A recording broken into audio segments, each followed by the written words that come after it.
ये घटना दिल दहलाने वाली है कि जिंदा जला दिया गया। आप समझ रहे हैं समाज अब कहां चला गया। ये भी गौ रक्षा के नाम पे मार दिया जाएगा। क्या मेरा पैंट खोल के देखेंगे कि मैं हिंदू हूं कि मुसलमान? भाई वही सबूत होता है। इसका तो कहेंगे कोई भी आदमी रख लीजिए। गौ मांस खाना हमारी संस्कृति है। गौ मांस, ये गौ रक्षा वाला केस ही नहीं है। ये 24 के चुनाव में हिंदू मुसलमान कराने के साथ इसी वक्त अगर उसे अस्पताल पहुंचाया जाता है, शायद आज जुनैद जिंदा होता, उसके 2 बच्चे अनाथ ना होते। जिम्मेदारी सरकार को लेनी पड़ेगी। मेघालय के प्रदेश अध्यक्ष ने कहा कि भाई मैं बीफ खाऊंगा। गौ का पूरा ये शरीर देख खा पे कुत्तों ने बराबर कर दिया। हरियाणा की घटना है। अब मुसलमान ठेकेदारी नहीं लिया किसी पार्टी को जिताने के लिए। माँ से पूछो, उन बच्चों से पूछो कि उसका बाप मुसलमान था, इसलिए उसे मार दिया। गलत लोगों का साथ दे रहे हो इसलिए कि वो मुसलमान है, वो इस्लाम का है, गलत नहीं है। कौन है इस्लाम का? किसे कह रहे हैं? जुनैद की बात कर रहे हैं। तो वो गलत है। सबसे मैं वही तो मैं कह रहा हूं कि जब आप उस बहन बेटी के समर्थन में नहीं निकले तो आज उस जिसने उसको जला दिया, जिंदा जला दिया, मोनू मानेसर, किसी के धर्म के खिलाफ उसकी तुमने अंतिम संस्कार किया, वो दफनाया जाता है, चलाया नहीं जाता है। सबसे गंदा काम तुमने सनातन धर्म का ये किया है कि तुमने किसी धर्म की भेदभी की है। सनातन धर्म एक्सेप्ट नहीं करता। लेकिन जिस तरीके से, और सबसे महत्वपूर्ण बात यह है जब उस व्यक्ति को राजस्थान पुलिस के हवाले ले जाया गया था तो राजस्थान पुलिस ने उसको पर एक्शन लेते हुए उसको अस्पताल क्यों नहीं पहुंचाया? क्या कर रही थी गहलोत सरकार? लेकिन वो आश्वासन दे रहे हैं सख्ती से निपटा जाएगा। मैं कह रहा हूं उसी वक्त अगर उसे अस्पताल पहुंचाया जाता शायद आज जुनैद जिंदा होता, उसके 2 बच्चे अनाथ ना होते। जिम्मेदारी सरकार को लेनी पड़ेगी। अगर खट्टर इस्तीफा देंगे तो गहलोत भी इस्तीफा देंगे। दोनों का ही फेलियर है। मैं कांग्रेस प्रवक्ता हूं, मुझे इस्तीफा देना पड़ जाएगा, कोई दिक्कत नहीं है। ये मेरा बयान है कि अगर खट्टर इस्तीफा देंगे तो गलत को भी इस्तीफा देना पड़ेगा। हम इंसानियत के साथ है कि पार्टी के अंदर नहीं है। गलत है तो गलत है। उसके बाद 57 और 20 लाख का चेक, कन्हैया कुमार में 80 लाख, और जुनैद में, दलित वाले में 5 लाख, बच्चे वाले में, और यहाँ 20 लाख। क्या है ये समस्या? देखिए, एक दृष्टि होनी चाहिए। कन्हैया कुमार हमारा भाई था, मारने वाले बीजेपी वाले थे, तो आपने सहयोग किया, बहुत अच्छा काम किया।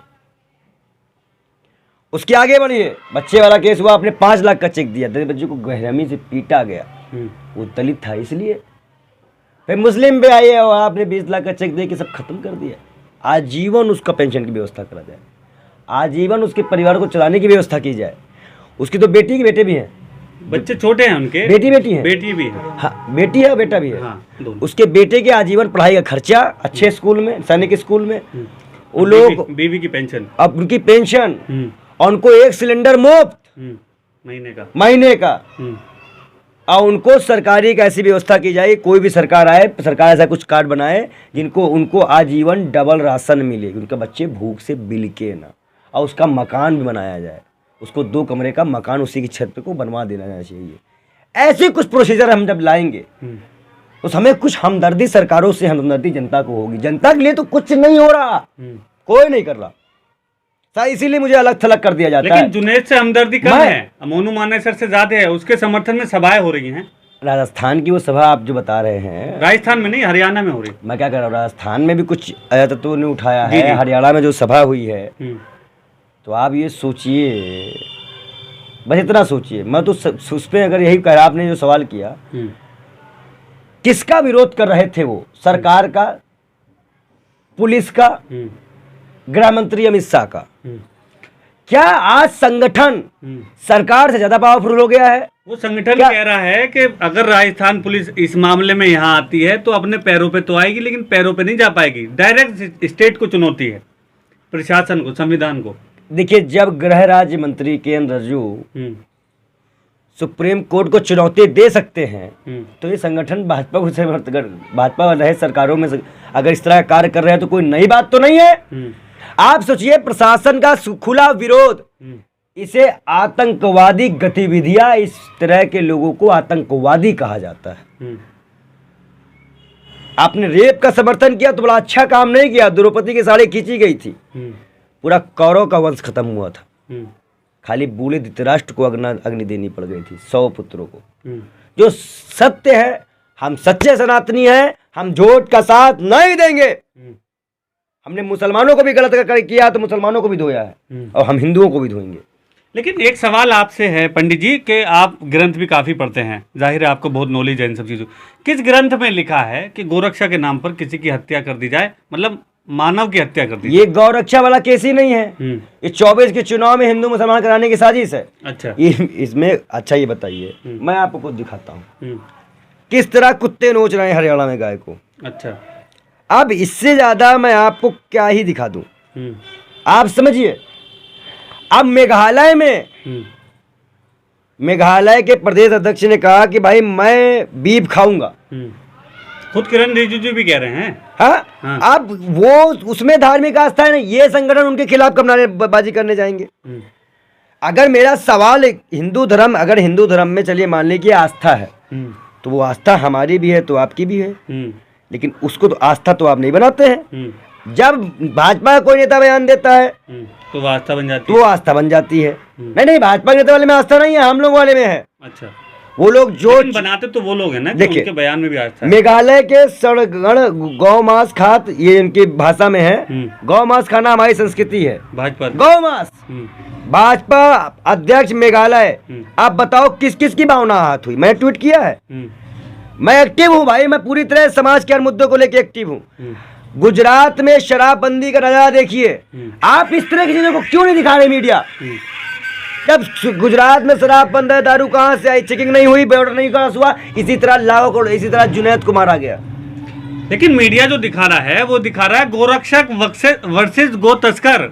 उन्होंने एक तरह से युद्ध की टाइप की स्थिति बना। देखिए गोदी मीडिया का काम क्या है, जहां मुद्दा हिंदू मुसलमान का है, पूरे इस पे चुप क्यों रहे?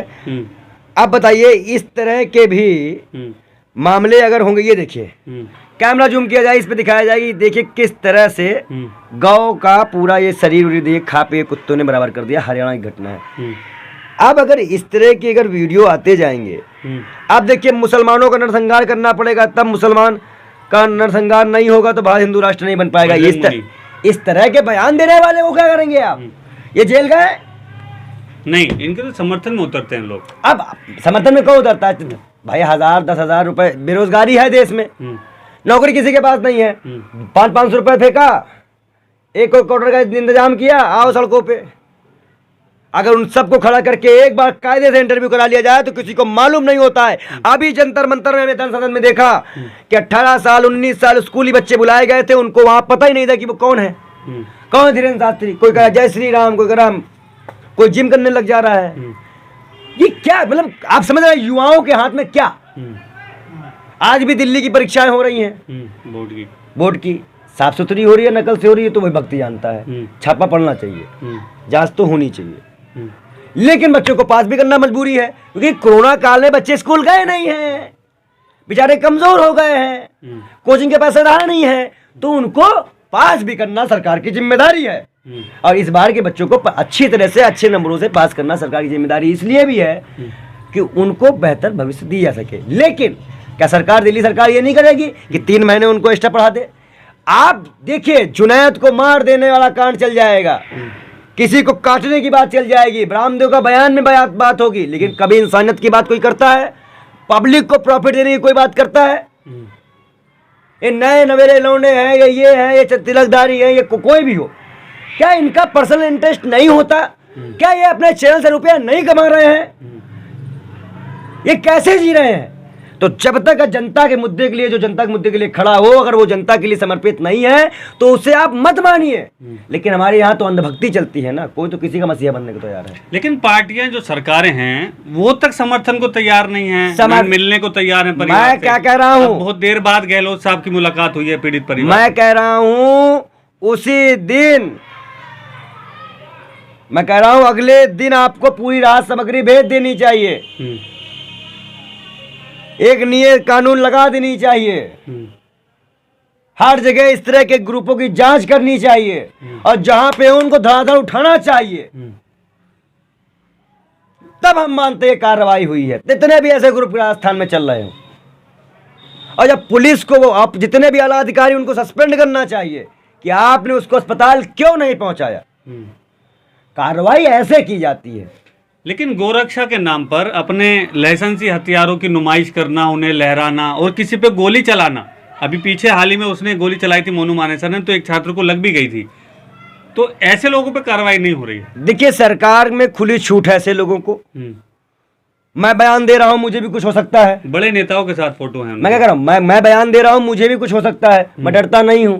लेकिन इस तरह के गतिविधियों पे अगर सरकार नियंत्रण नहीं कर पा रही है तो चौकीदार, देश सुरक्षित हाथों में नहीं है। साफ सीधी बात है, देश सुरक्षित हाथों में नहीं है। ये जो जुमला हमको दिया गया था, आप बताइए, कल तो मुझे भी गौरक्षा के नाम पे मार दिया जाएगा। क्या मेरा पैंट खोल के देखेंगे कि मैं हिंदू हूं कि मुसलमान? भाई वही सबूत होता है। इसका तो कहेंगे कोई भी आदमी रख लेगा। वैसे ही मेरा नाम बनने खां रख देते हैं सब। बनने खां, हाँ, कुछ भी रख देते हैं भाई, आजकल तो ट्रेंड पड़ गया है बदनाम करने का। तो आप सोचिए। लेकिन जुनैद और नासिर के पास मुझे उस वक्त क्या कोई गोवंश था जिस वक्त उनकी हत्या की गई? ये भी तो एक बड़ा सवाल है। देखिए, कि सबसे बड़ी बात ये है ना कि नफरत का बाजार इतना गर्म कर दिया गया है। और सबसे बड़ी बात है कि आज जो थोड़ा बहुत पावर इसके पास है, जो विपक्ष में है, वो भी मौन है। वो भी मौन है। अब मुसलमान ठेकेदारी नहीं लिया किसी पार्टी को जिताने के लिए।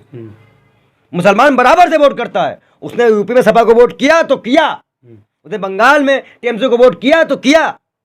वो तरफा ही वोट करता है, वो गद्दार नहीं। लेकिन नेता खड़े नहीं होते उनके साथ, इन पार्टियों के। शर्म की बात है। मुसलमानों को अपना नेता चुनना चाहिए, किसी को आगे लाना चाहिए, स्तंभ बनाना चाहिए। नहीं तो भाई 2 3 4 खड़े कर लो, बात तो हो। हैं तो बहुत सारे नेता, लेकिन जब तक वो समाज में होते हैं तो समाज की बात करते हैं, जब वो किसी पार्टी से जुड़ जाते हैं तो पार्टी का ही पक्ष रखते हैं। ये भी तो बदकिस्मती। अरविंद केजरीवाल की वो बातें मुझे याद आ रही है जब उन्होंने आनंद आंदोलन में कही थी कि कुर्सी में पता नहीं क्या है, जो बैठ जाता है वो चिपक जाता है। वही वाला हालात है इस देश में। तो आप समझ जाइए हालातों को। बहुत गंभीर माहौल है। इखलाक, पहलू खां, तबरेज, जुनैद नासिर, ऐसे तमाम लोगों की लिस्ट है। अभी इस पर कोई सही तरह कार्रवाई नहीं, वो आपराधिक खुलेआम घूमता है। लेकिन एक सवाल, अच्छा, मैं एक बात पूछूंगा, उस माँ से पूछो, उन बच्चों से पूछो कि उसका बाप मुसलमान था इसलिए उसे मार दिया गया। क्या ये किसी धर्म में उसके लिए कोई जवाब है? कोई जवाब है? आप भावुक हो रहे हैं पीड़ित परिवार के लिए। जाहिर है छोटे बच्चे हैं और वो लोग इतनी मतलब गुर्बत गरीबी में जी रहे थे, जिसे मार के ये भी नहीं कहा जा सकता कि मुसलमानों की कमर तोड़ दी। वो मुसलमानों के आबादी अंडानी तो थे नहीं जिनको मार के कहा जा सके। तो एक गरीब परिवार के जो खर्चे चलाते थे उन्हें, ये नफरत का बाजार है। दहशत काबिज करने की कोशिश की जा रही है। और सही न कहीं इसमें विपक्षी पार्टियों का भी दोष है। विपक्षी पार्टियों का भी दोष है। हम ये नहीं कह सकते कि सब साफ है, लेकिन ये कह सकते हैं कि सब दोषी हैं। आप उस परिवार पे जिस तरीके का जुल्म हुआ उसके लिए भावुक हुए, लेकिन बहुत सारे लोग जो इख्तियार में है, इक़्तिदार रखते हैं, पैसा, हैसियत, पावर, वो लोग ये सब चीज़ें नहीं सोचते। मैं सभी मुसलमान भाइयों से अनुरोध करूंगा, विदेश के मुसलमानों से अनुरोध करूंगा, उस पीड़ित परिवार की मदद करो। मैं आह्वान करता हूँ। एक और सवाल आपसे और सरकार, केंद्र सरकार भी, नरेंद्र मोदी सरकार भी, केंद्र सरकार से तरफ से भी उसको 50 लाख से 1 करोड़ रुपए तक की राशि दी जाए। मेरा प्रधानमंत्री जी से अनुरोध है। अभी आप मुसलमानों से मिल के आए हैं, उन्हीं मुसलमानों की दुआ जिनको आपने रोटी खिलाई है। उस परिवार को रोटी खिलाने वाला कोई नहीं है। आप भी उसे कम से कम 1 करोड़ रुपए प्रदान करें। ये कदम नरेंद्र मोदी से मैं अनुरोध कर रहा हूं। बिल्कुल, भारत के प्रधानमंत्री हैं तो हमारी आपकी राजनीतिक लड़ाई हो सकती है, वैचारिक लड़ाई हो सकती है, मुद्दों पर लड़ाई हो सकती है। हमारे आप पर्सनल, हमारा आपका कुछ नहीं है। आप देश के प्रधानमंत्री हैं और हम आपका सम्मान करते हैं, लेकिन आपके नियमों कानूनों का उल्लंघन जो अब हो रहा है, आपकी बात को ठेंगे में रख दिया जा रहा है, तो सवाल तो हम आपसे पूछेंगे, क्योंकि जनता ने आपको वोट दिया था, चौकीदार आप थे। ये घटना दिल दहलाने वाली है कि जिंदा जला दिया गया। आप समझ रहे हैं समाज अब कहाँ चला गया? कुछ नहीं मेरे पास कहने को, कुछ नहीं। एक लास्ट में आपसे सवाल है मेरा कि ये जो जिस तरीके की हत्याएं होती हैं और फिर एक तनाव का माहौल हो जाता है, हिंदू वर्सेस मुसलमान करने की कोशिश होती है, ये कैसे रुकेगा ये सब? जब तक गोदी मीडिया पे सुप्रीम कोर्ट लगाम नहीं कसेगा, इस तरह के टॉपिक को निरपक्ष मीडिया को दिखाने के लिए नहीं कहेगा, 2-4 पत्रकार चैनल पे कोर्ट की जांच में और कार्रवाई के जेल नहीं जाएंगे, ये बंद नहीं होगा।